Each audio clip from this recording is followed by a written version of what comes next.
একদিন রৌদ্রোজ্জ্বল সকালে শান্ত মরুভূমির গ্রাম বারাকা ওয়েসিসে ছিল উৎসবের আমেজ। রমজান আসছে বলে সব প্রাণীরা খেজুর গাছে সাজসজ্জা করছিল এবং ইফতারের জন্য খাবার সংগ্রহে ব্যস্ত ছিল। কচ্ছপ তারিখ খুবই উত্তেজিত ছিল। সে তার বন্ধুদের সঙ্গে ভাগ করে খাওয়ার জন্য অনেক মিষ্টি খেজুর জমিয়ে রেখেছিল। খেজুর দিয়ে রোজা ভাঙ্গা সবচেয়ে ভালো, সে হাসি মুখে বলল। প্রিয় নবী হযরত মুহাম্মদ সাল্লাল্লাহু আলাইহি ওয়াসাল্লাম তাই করতেন। কিন্তু যখন সূর্য ডুবে আসলো, সে তার খেজুরের ঝুড়ির কাছে গেল, কিন্তু সব খেজুর গায়েব।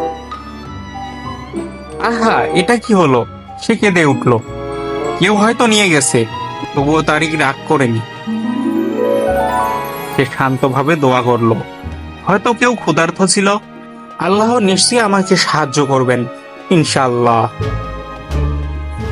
সে ধীরে ধীরে তার বন্ধুদের খোঁজে রওনা দিল। প্রথমে সে দেখলো মিনা বানর একটি কলা খাচ্ছে।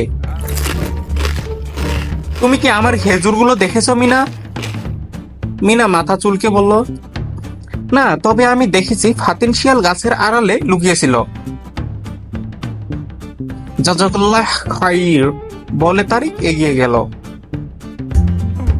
এরপর সে দেখলো কামাল উট গরিবদের জন্য খাবার বহন করছে। কামাল বলল, তুমি যদি খেজুর না পাও, আমি আমারটা তোমাকে দেব।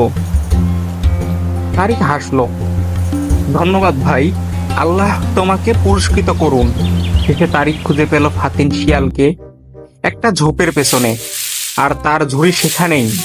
ও ও আমি শুধু খেজুরগুলো নিরাপদে রেখেছিলাম, ফাতিন বলল একটু অপরাধবোধ নিয়ে।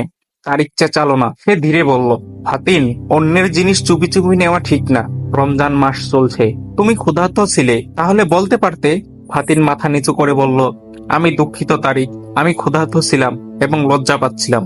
তারিক তাকে আলতো করে স্পর্শ করে বলল, আমি তোমাকে ক্ষমা করে দিয়েছি, চলো আমরা একসাথে ভাগ করে খাই। সেই সন্ধ্যায় সব প্রাণী একসাথে তাল গাছের নিচে বসে ইফতার করলো। তারা রোজা ভাঙলো খেজুর ও পানি দিয়ে, যেমনটা প্রিয় নবী হযরত মুহাম্মদ সাল্লাল্লাহু আলাইহি ওয়াসাল্লাম শিখিয়েছেন। আর ফাতিন বলল, আমি শিখেছি অন্যের জিনিস চুরি করার চেয়ে অনুমতি চাওয়া এবং সততা রক্ষা করা অনেক ভালো। মোরাল অফ দ্য স্টোরি, ক্ষমতাশীলতা, দয়া এবং সততা একজন ভালো মুসলমানের গুণ। যখন কেউ আমাদের কষ্ট দেয়, তখন ধৈর্য ধরে উত্তরে ভালো ব্যবহার করাই উত্তম, যেমনটা করেছে কচ্ছপ তারিক।